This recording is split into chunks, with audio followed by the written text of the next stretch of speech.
For better. For better. For worse. For worse. For richer. For richer. For poorer. For poorer.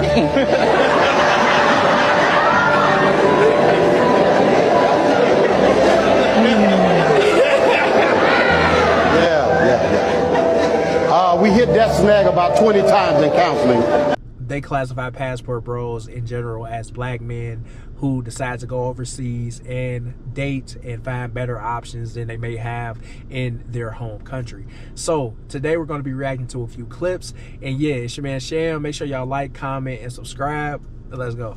Now look at the difference between these two women. For better. For better. For worse. For worse. For richer. For richer. For poorer. For poorer. Nah, dog. That ain't that ain't it, dog. The fact that she literally like paused and like thought about it, and you at your wedding day. This is embarrassing, brother. It's embarrassing. And the fact, I'm gonna have to pause it real quick. I hate to have to keep pausing it so early, but the brother is literally laughing like it's a joke or something. Like, bro, she's literally showing you who she is. You gotta have that money, because you know what they say, no money, no honey, man. We hit that snag about 20 times in counseling. Brill made it very clear to Jonathan, you cannot be broke. In sickness. In sickness. And in health. And in health. To love. To love. Cherish. Cherish. And to obey. We didn't talk about that one in counseling. We did talk about that in counseling. This is sad, Joe. Like, this man is literally getting embarrassed in front of his whole entire family, her family. Basically, she's showing who's boss. She's showing who runs, you know what I'm saying, the household. And in a way, I'm not going to say that a woman has to be submissive, you know what I'm saying, or she has to do all of these things, you know what I'm saying, to be subservient to a man or anything like that. I'm not saying that. But at the same time, when you're coming together, you know, if you want your man to be a leader, if you want your man to take the leadership role in all of these things, someone has to be the submissive one. And just watching this, I'm gonna just keep my thoughts to myself until the end, y'all. I'm gonna keep my thoughts. Yes, we did. So you want me to repeat that again? You want to just keep going? I think we can keep going. All right. I'll forever submit to you, Miles. I'll forever respect you, Miles. I'll forever honor you, Miles, as the head of our home. In heaven, they hear. On earth, I declare and decree, I shall be a submissive wife unto you. Yeah, man, just the African young woman, she was speaking life. That's what it sounded like. She was speaking life into their relationship. She was basically telling her man, like, I'm down for you.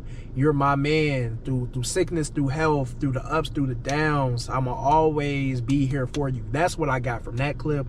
And from the first clip from the American black woman, you know, it just kind of felt like a thing where she was not really there for the love aspect. She was more so there for, all right, we're gonna get this money, and I'm basically gonna, you know what I'm saying, run things how I see fit, and I'm not gonna be, you know, submitting to you and all this and that. And she found the right type of guy, because he, you know, he I guess he took the joke he took the joke very well.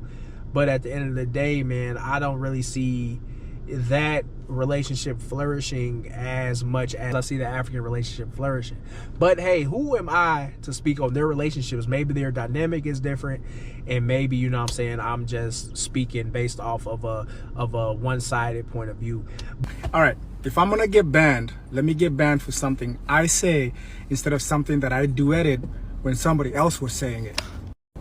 So in the last couple of days, I've been seeing a lot of videos from women who are talking smack about quote-unquote passport bros, right? These are the men who have passports, who are talking about they're dissatisfied with the outcomes that they're getting by trying to date American women. And basically what they've been advocating for is to be like, you know what, go where you're appreciated, get on an airplane, go overseas, and try your luck over there. There was a creator yesterday who I went to her page, and she basically pulled out this passport, and was talking smack, talking about how, you know, this is how like a used passport looks like.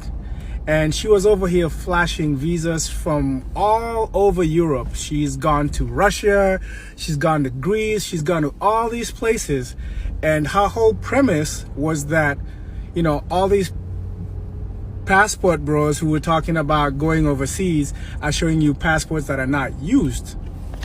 And what I did was ask her, I said, you know, what motivated you to go to these places? Were you going to these places to look for love? And she kept deflecting and she kept ignoring my question, which was very specific, right? There's one thing to travel for fun. I'm gonna pause it right there because, yeah, you actually don't have a lot of people speaking about the passport sisses out there.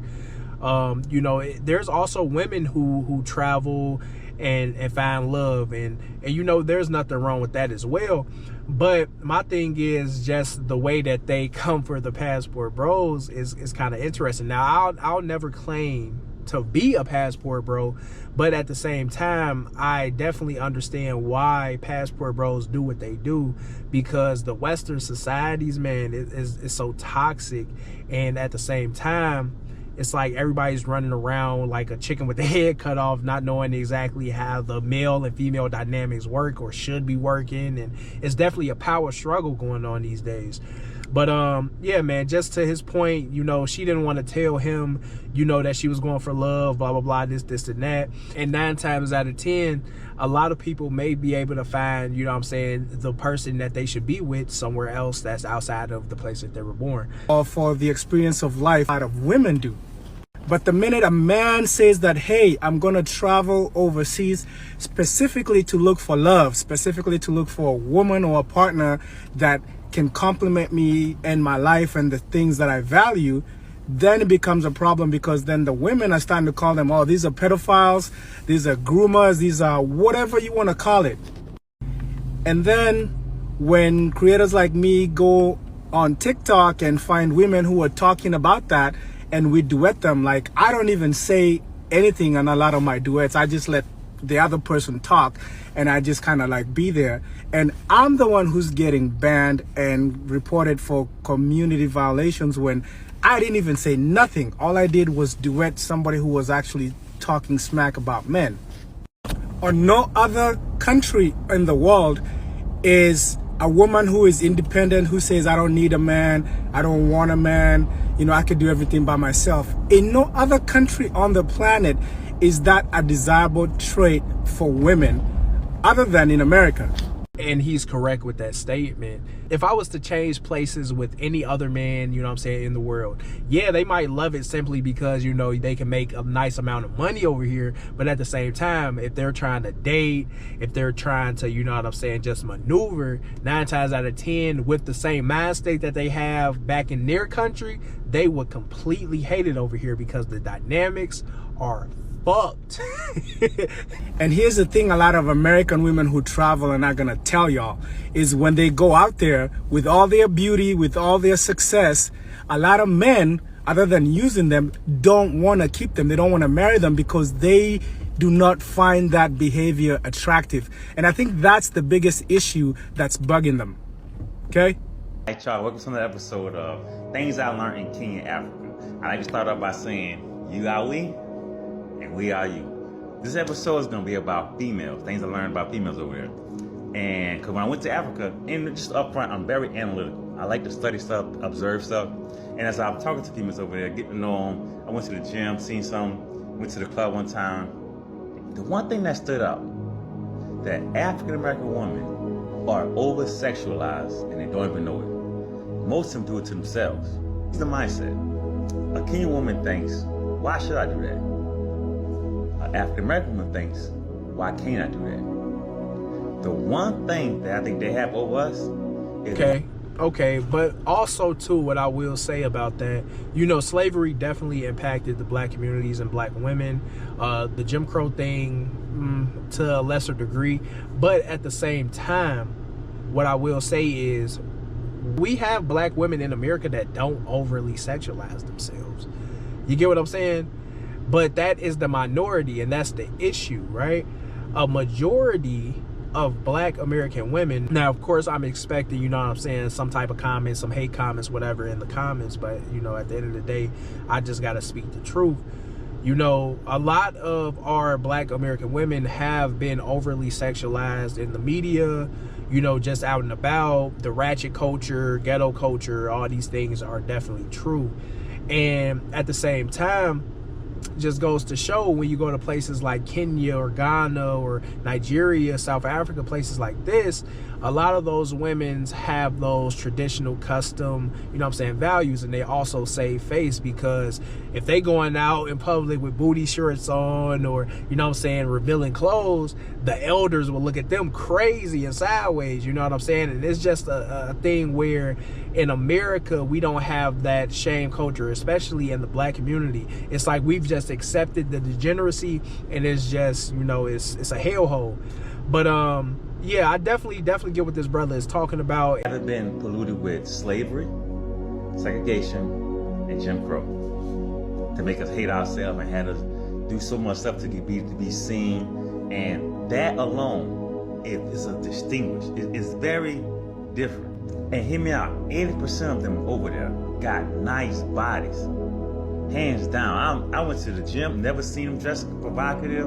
If you go in America, man, you will see. Had stuff so tight you could see everything. Man, no one like that. Even went to the club out there, it wasn't like that. They were dressing like to impress, but out over here, man, they showing a little bit of nipple.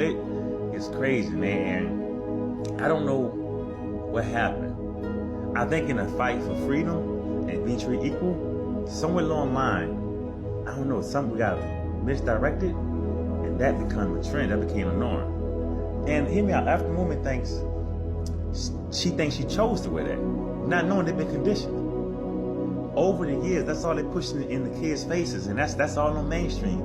So you think that's the norm. And you go over there, they dress conservative. They're not trying to let everybody say their business. Some stuff is just for their husband. And I was talking to him and learning all this, so I'm like, man, that's crazy.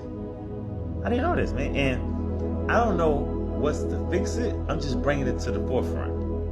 Just so you can pay attention, like, man, that's, and you don't know how we living until you step out of it, go to another country, and then learn they couldn't come back to us, especially go to Africa. And definitely to touch on the point of going to a different culture, different country, and experiencing how other women, you know, interact and move.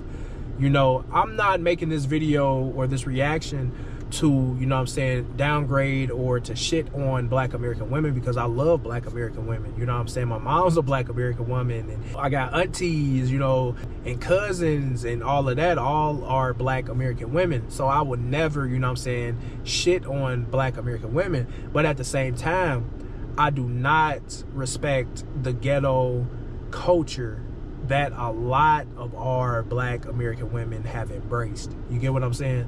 That just is what it is, baby. It is what it is. But it's your man, Shell, and this is Shell Goes Global. I appreciate you guys for watching all the way to the end. Make sure you like, comment, and subscribe. Until the next one, I'm going to see y'all.